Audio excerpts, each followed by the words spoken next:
Work besties, welcome back to our long form content where we're going to discuss a very common question that I get asked, but also I feel like many of us ask ourselves is, how do I know if this career is right for me? What do I want to do next in my career? Maybe you're in school right now and you don't know what's next after school. Maybe you're looking to make a big career shift.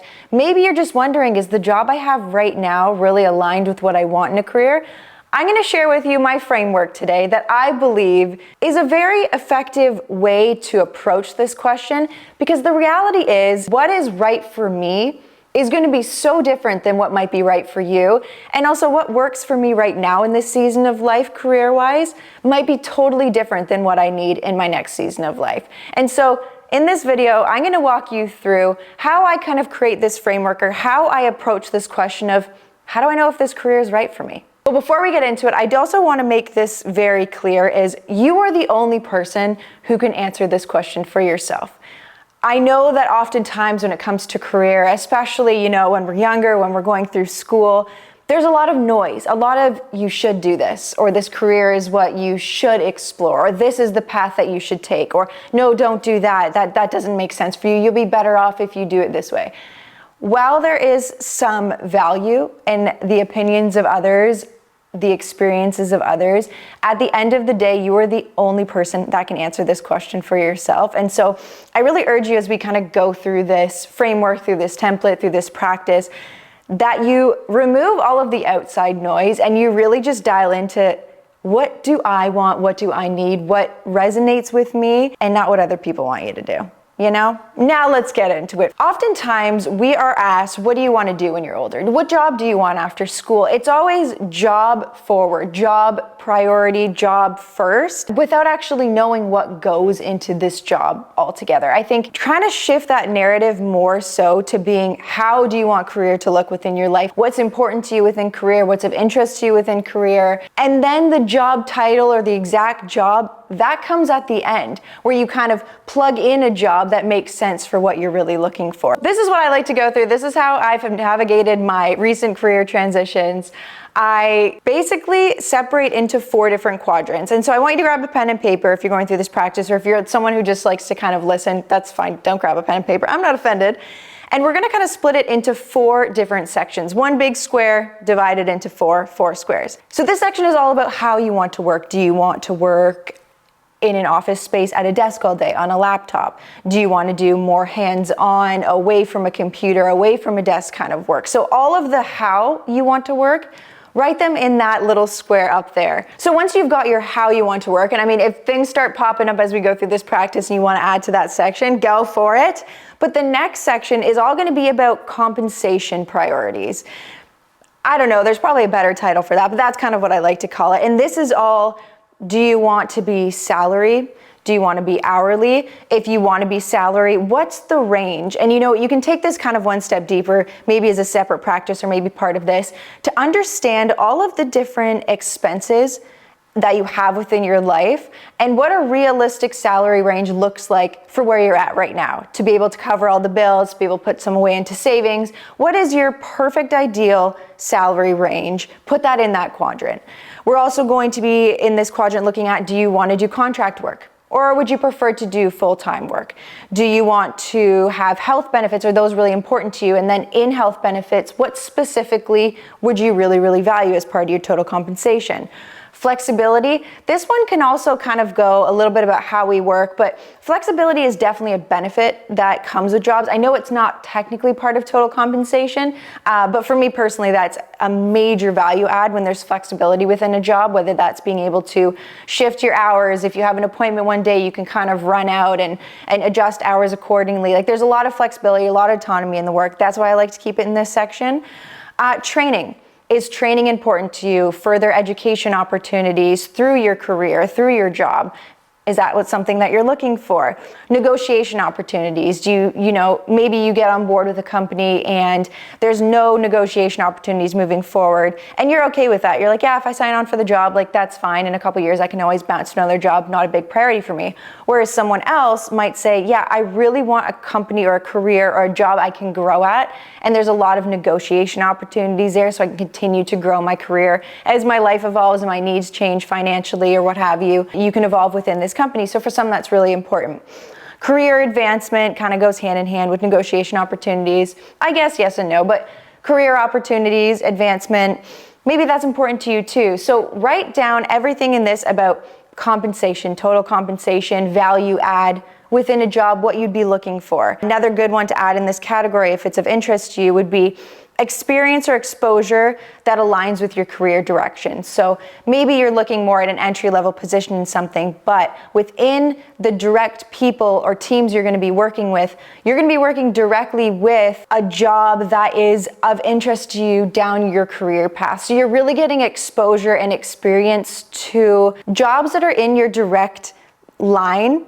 Does that make sense? Like, there is a lot of career growth and exposure within it. So maybe you don't grow within that company, but having worked hand in hand along those in which you might one day aspire to be or be in their position, that might be a huge benefit for someone as well. So anything in this category, and this extends well beyond even what I'm saying. These are more just kind of thought starters and things to consider.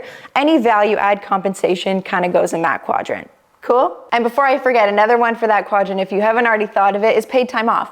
What is your ideal paid time off vacation days? Write them down in that too. And maybe you're someone who values more time off than you are salary. Maybe not. Maybe it's not as big of a priority for you, so you kind of leave it off there. But paid time off would also be something that would be a value add compensation, total comp. Cool. Now in our bottom quadrant, we're going to look at impact on personal life. And so you've really got to dive deep into the season of life you're in now.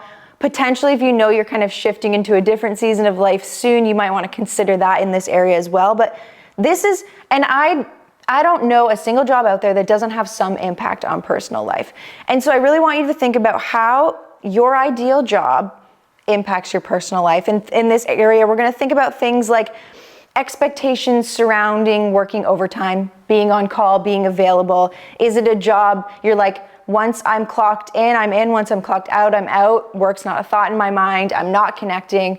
If that's a priority for you, write it down there. Or if you're okay with being a little bit more available, then write it down there as well. Ability to disconnect during time off. So any restrictions on taking time off, or just how mentally impactful, how much mental space do you want this job to take up? I guess in your day-to-day life, is it a job that you have an easy time disconnecting with? Or is it a job that maybe you feel a little bit more connected to? You want to feel really connected to that job. And that's up to you, totally your call. Sometimes within companies, on different professions, there's restrictions on taking time off. So yes, you might get X amount of allocated paid days off. However, you cannot take them whenever you want. There's a lot of different blackout periods, or there's different hierarchies of who can take what time off. You kind of have to grow at the company, and there becomes kind of like a ladder of seniority of who can really take time off and who cannot. So consider that in this area as well. Impact to your family. And this might be, it's challenging to explain because everyone's family situation is different, but maybe you're someone who has children and you don't want your job to take away time that you could be spending with your children. So maybe evenings and weekends. And also when we think about time, I also want you to think about mental impact. If you're working a job that takes so much mental impact during the day and so much mental space and stress, whatnot, how much do you have at the end of the day to really allocate towards your kids, right? This could be, your partners, your relationships. Do you want this to be a job that once you're done, it's kind of like, all right, or do you want it to be more of coffee, or not coffee, but dinner table conversation with your partner? Just all of these different ways that we've kind of seen work impact life. Write down in here what's important for you. Another thing to consider in this area is, where do you want the line to be drawn when it comes to work and personal life? Is it more of a gray area, blurred lines, or do you want a really, really firm work, personal, and you keep them completely separate? Another one, last one here, I'll kind of give you to get the good old brain rolling is, do you want your job to be central to your life, or do you want your job to be just a component of your life? And I think this is one where you really have to ask yourself, this whole idea of, do you want a job that works for your life, or do you want a life that works for your job? Everyone's answer to this potentially can be different, and I'm not here to sit back and judge you and tell you this is right, or this is wrong, or this is healthy, and this is not, because at the end of the day, it's your choice, it's your decision. It is what it is, right? Like, I'm not expecting you to come look at mine and judge mine, so I'm not going to judge yours as well. So be really honest with yourself when asking yourself these questions of, do I want this? At least right now in life. It's not like you're locking yourself into this for the next 50 years. Maybe you are. But that's why this is also a really good practice to go through as you shift through life, to kind of see what resonates with you. Because I look back now, and I look back on what I had created in terms of this framework 3 years ago, and quite a bit's changed from where I was at that point in life. So I look back now and I'm like, oh yeah, I remember having that priority, and it just doesn't serve me in this season of life, and that's okay. And so then you kind of rework your framework a little more to have it reflect where you're at right now. So that's impact on personal life. The last square that we're going to address is work style culture. Still workshopping these titles, but that's kind of how I framed it for now. And this area is different than the how you want to work in the first one, because that one was a little bit different of like, is there travel? Is it at a desk? Is it, Monday to Friday? Is it hybrid, remote, whatnot? This one's more of like the dynamic of work. And let me give you an example. Do you want to work more independently, or do you prefer more team-based project work? Do you thrive in a certain management style, and what would that management style be? Like, what does your ideal manager look like, or what qualities do they have? Company culture. What's really important to you in a company culture? Networking opportunities. Maybe it's really important for you to be able to be in an environment with a lot of different networking opportunities, so that might go in here too. Professional challenge. So maybe you're someone who likes to be really, really challenged at work. That would go in here. Or maybe you're someone that's like, I don't really want to be challenged. I just want to kind of go in, do the same thing over and over again, and then leave and be done with it, and that's fine too. So a little bit more like mundane. Do you want a job that is very demanding in terms of a high-paced environment, a high-stress environment? Do you want something that's a little bit more laid back, kind of predictable? Do you want an environment, or do you want a work environment that you're really, really involved with a ton of different things and you get exposure to a lot of different stuff? Or do you kind of want to say, yeah, I just want to focus in on this specific job description or a specific job description, and then that's it. Like, I'm not really interested in getting involved in a ton of different things, a ton of different departments. I'd like to be a little bit less involved. So this comes down to like the work itself, if that makes sense. And those are the 4 different areas. So as we kind of go through and we jot down what's important to us within each of these categories, it's going to give you a really good idea of how you want career to look within your life. And then we can add in the job and say, okay, does this job align with what I'm looking for right now within career, within my life? And I think oftentimes we can get so caught up in a job title, and we can be like, oh my gosh, this title of director of ABC is so admirable, and I really, really want it, and like that's what I want to do with my life. But we have kind of neglected to look at the impact, or the day-to-day rather, of that job in itself. Does that job start at 6 a.m. and work until 9 p.m. and not really have any breaks during the day, any time to disconnect and log off? Is that job something that's a really, really high stress environment, so by the end of the day, every day you're just mentally exhausted? We want to look at jobs more of, what does the day-to-day look like? And I think it's really important, as we are kind of exploring different potential career paths, that we look at what does it look like behind the scenes. Because sometimes it happens where we think we get our dream job, or we're chasing this dream job and we finally get it, and then we're like, I'm miserable, I'm not happy. This didn't end up being what I thought it was gonna be. I thought this was gonna be amazing, I worked so hard to get here.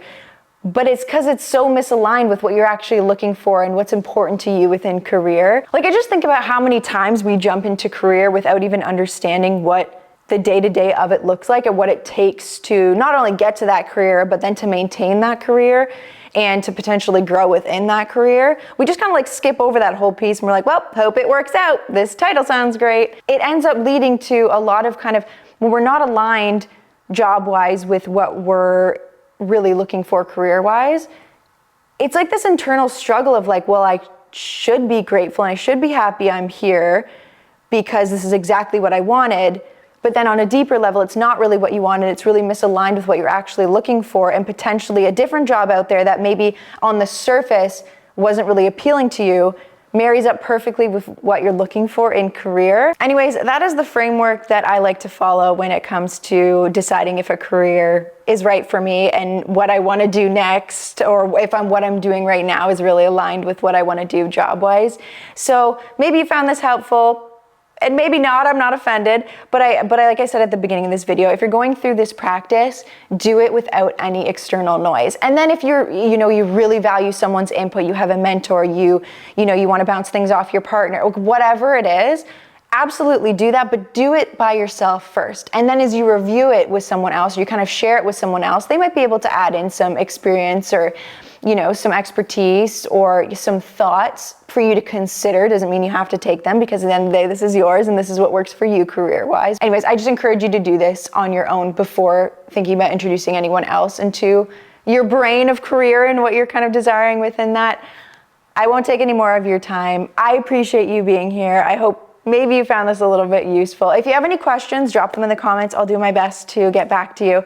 But again, just wanted to share something that I've created that works for me, and it might help you navigate this next step in your life, in your career, or maybe it reaffirms where you're at right now is exactly where you need to be, or maybe it answered that question to you of why you're feeling so misaligned between the job you thought you wanted and actually having it and maybe feeling a little bit different. So thank you, work besties, for being here as always. Your support means the world to me, and we'll see you in the next video. Toodaloo. I'm sweating. Do you ever get that where you're not like nervous or anything, and then you start presenting or speaking or just like anything and you start sweating and you're like, well, that's funny. Anyways, that's me right now, and this is not a deodorant advertisement. Can you imagine? And that is why I use. No, okay, I'm gonna go now. Okay, toodaloo for real.